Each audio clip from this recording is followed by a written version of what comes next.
We don't need to tell you that squats are worth doing, but there are likely more benefits than you realize from doing squats. First, squatting is a movement pattern we engage in daily, like sitting on the toilet or bending over to pick something, so it's important to practice the movement.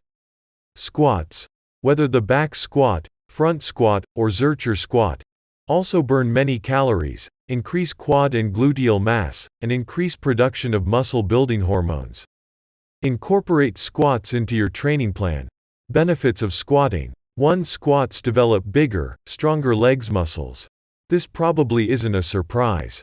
After all, the squat is a leg-focused movement that requires your major lower body muscles to work in tandem. Here's an overview of the main leg muscles bolstered by the squat. 1. Glutes. Combined, the gluteus maximus and medius make up the largest muscle in the human body, responsible for a large portion of our power production.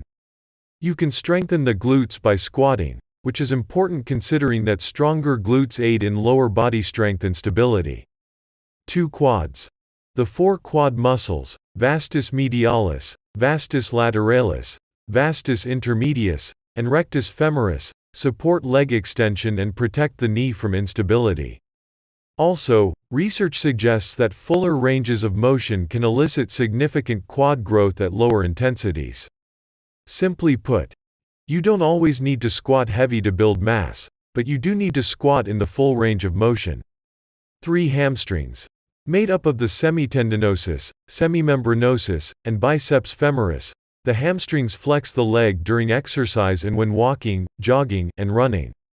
The hamstrings also play a large role in our jumping abilities. 4. Calves.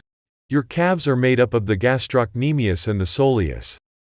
These muscles help us move faster, through plantar flexion, improve ankle stability, and support proper lower extremity mechanics. One study concluded that limitations in plantar flexion, pushing your toes into the floor during squats, led to knee valgus, a common issue in which the knees collapsed inwards, resulting in excessive stress at the knee joint. 2. A higher vertical. Squats improve our ability to jump. How? Since we're strengthening all of the lower extremities, we're increasing our ability to produce power.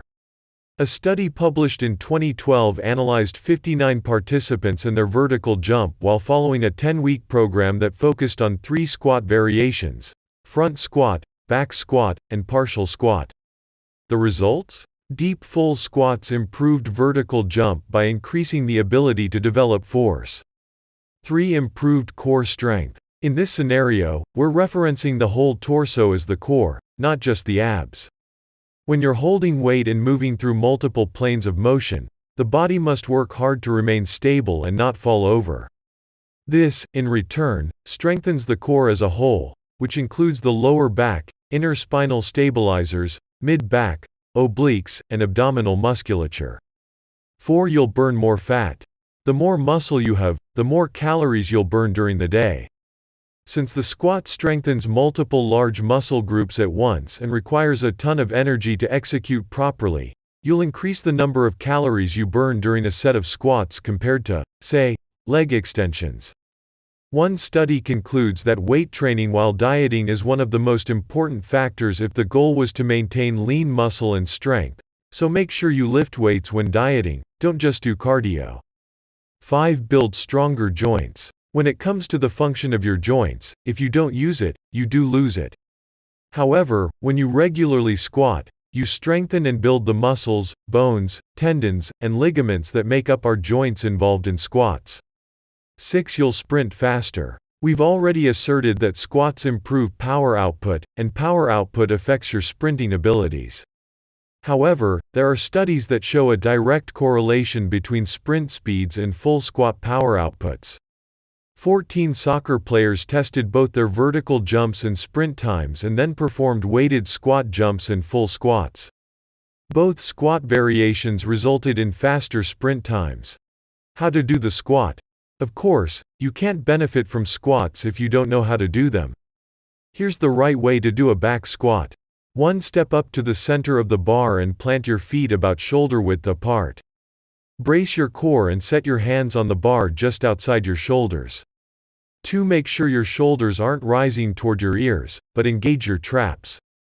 Let the bar settle on the shelf created by the tension in your upper back. 3. Stand up fully so that the bar is unracked. Let it settle, then take 2 or 3 steps back. Re-establish your foot position and make sure you're still braced. 4. As you descend into your squat, press your knees out, instead of letting them cave in. Keep your torso relatively upright, maintaining a vertical path above your midfoot with the bar. 5. Once you've reached depth, breaking parallel with your thighs, imagine your feet driving down into the ground to push yourself back to standing. 6. Maintain your core brace and repeat. Thank you for watching. Don't forget to like the video and subscribe our channel for more videos.